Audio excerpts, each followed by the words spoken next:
Bonjour, Valentin Husser. Je suis logothérapeute, vous le savez.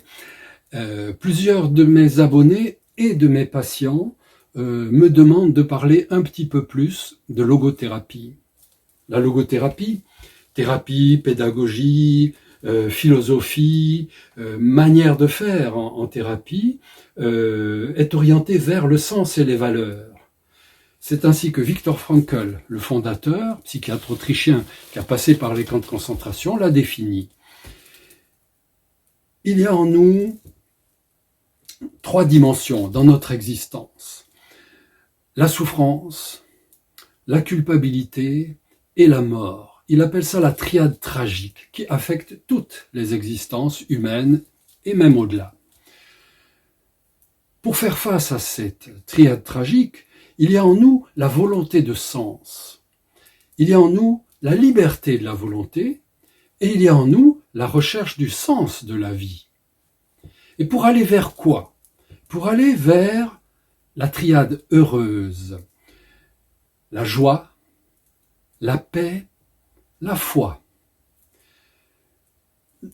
Les logothérapeutes alsaciens et quelques autres ont été enseignés par Otto Jock sur cette dimension. Otto Jock est directeur du Süddeutsches Institut für Logotherapie und Existenzanalyse à Fürstenfeldbruck, près de Munich. C'est un des principaux instituts allemands de logothérapie. Otto Jock a développé avec nous, lors d'une formation à la biographie thérapeutique, au bilan de vie guérissant, une de ces dimensions. Face à la volonté de sens et se combinant avec la volonté de sens qui existe en nous, il y a la volonté de joie. Et aujourd'hui, je voudrais développer quelque peu cet aspect, la volonté de joie. Je vais me baser d'abord sur un extrait de l'enseignement de Otto Jock, avec son autorisation, bien sûr, et l'illustrer par une conversation que j'ai eue avec des amis logothérapeutes que je vous présenterai tout à l'heure. Voilà. Donc, dans un premier temps, cet extrait de l'enseignement de Otto Jock. Dans l'amour, seule la volonté de joie peut engendrer la joie.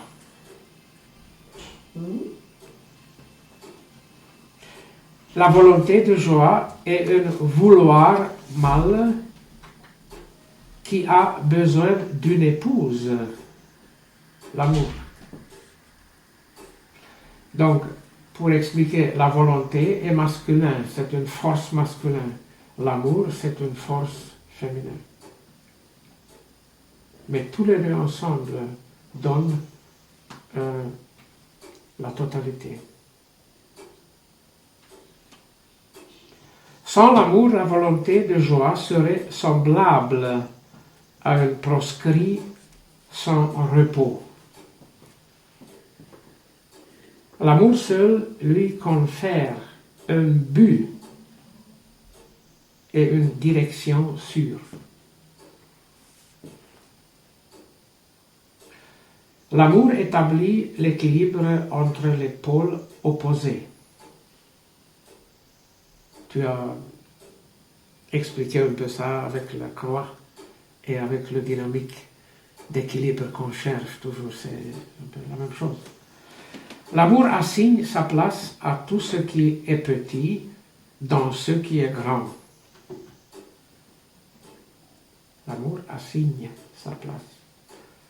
Selon des lois éternelles, l'amour unit valeur et non-valeur dans une unité plus vaste. Vous l'avez compris, c'est l'amour qui est la source de la volonté de joie. C'est lui qui féconde cette volonté en nous. Je voudrais vous faire part d'une conversation que nous avons eue récemment avec 2 de mes amis, Bernadette et Pierre Schmitt. Bernadette est logothérapeute, Pierre est musicien, hypnothérapeute et chef de chorale, entre autres grandes qualités de ces personnes. Et je leur ai demandé comment ils ressentent cette volonté de joie, qu'est-ce que ça veut dire pour eux dans leur vie. Et voici ce que cette conversation nous a donné. Je vous en fais présent. Où on se sent bien. À quoi c'est lié, je ne sais pas. Ça peut être les circonstances, le beau temps, l'environnement. Oui, alors on est enfermé dans une carapace en quelque sorte. Qu'est-ce qu'il faut pour s'en sortir? Il faut rassembler tout ce qui permet de casser cette carapace. On peut comparer ça à une noix avec un casse-noix. Ouais. Il faut avoir le bon casse-noix. Alors c'est quoi le casse-noix dans ce cas-là? Ça peut être on est en vacances, ça peut être on a fait un bon repas, on a fait une rencontre, ça peut être un tas de choses. Oui. Alors évidemment, là où c'est plus difficile, c'est quand on est refermé sur soi-même, c'est-à-dire qu'on ne trouve pas de casse-noix. Et là, peut-être a-t-on besoin d'un accompagnant.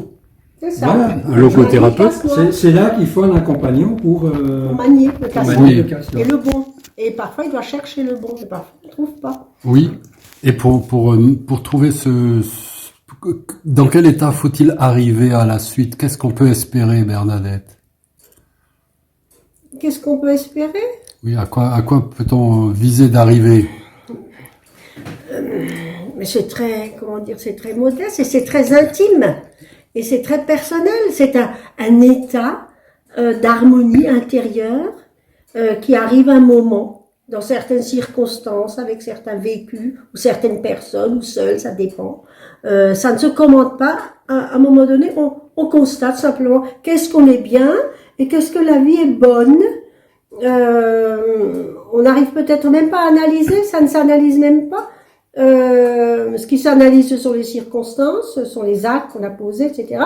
Mais ce sentiment-là ne peut pas s'analyser, je pense pas.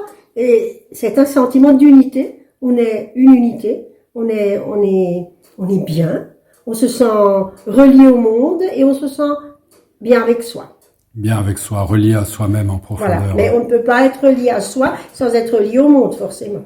Ça me paraît vraiment une illustration de cette volonté de joie que nous présentait Autochoc.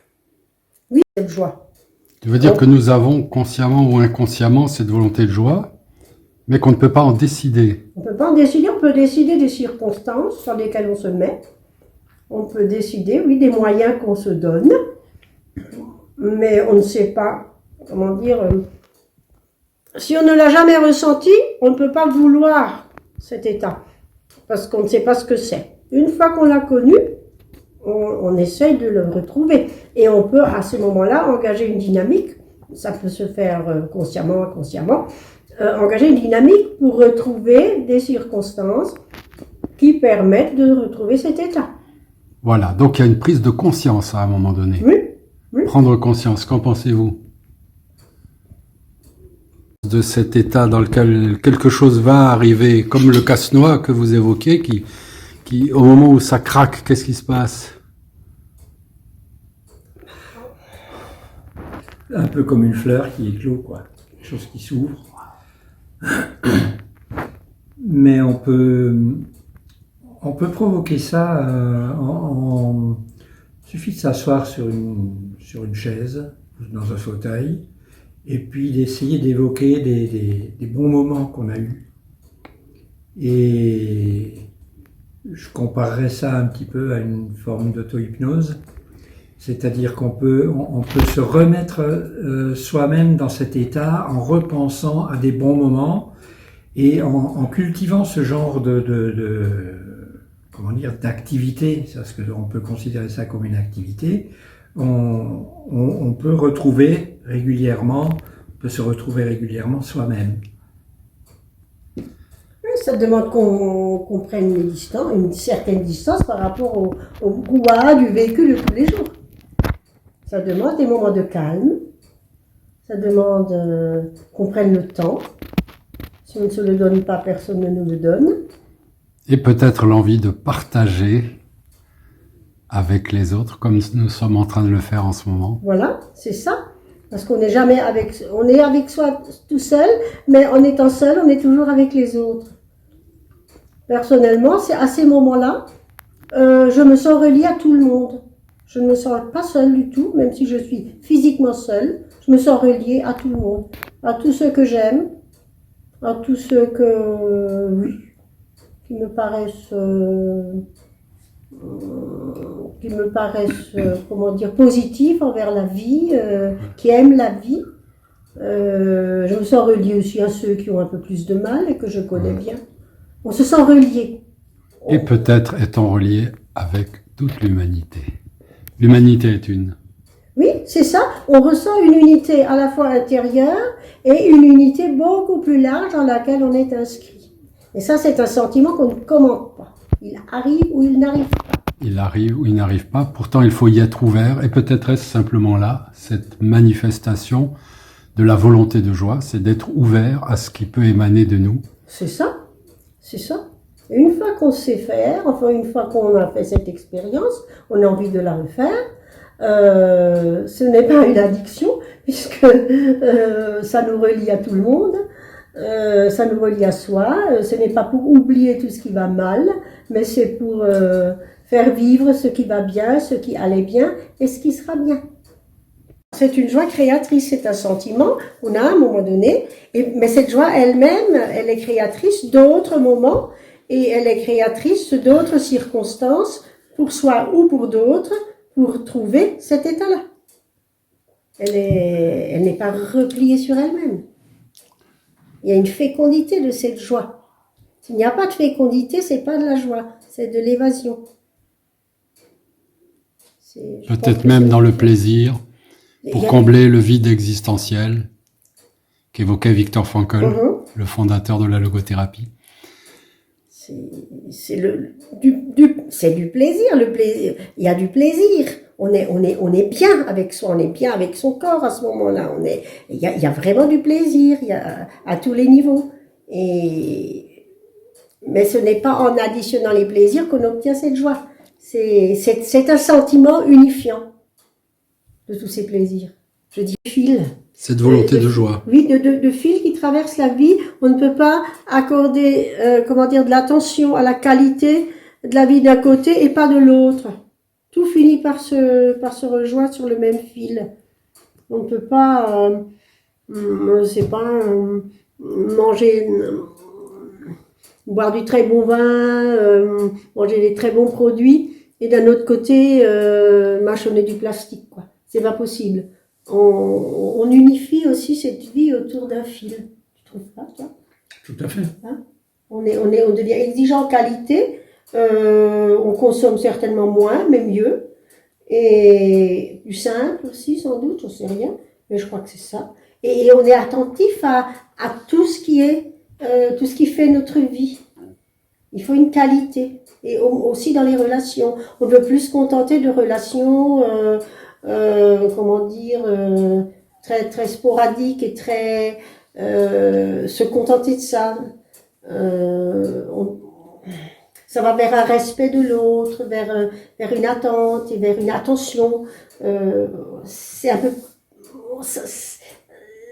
Oui, c'est valable dans tous les domaines. C'est valable, oui, c'est ça, c'est un fil rouge qui traverse la vie, qui finit par tout relier.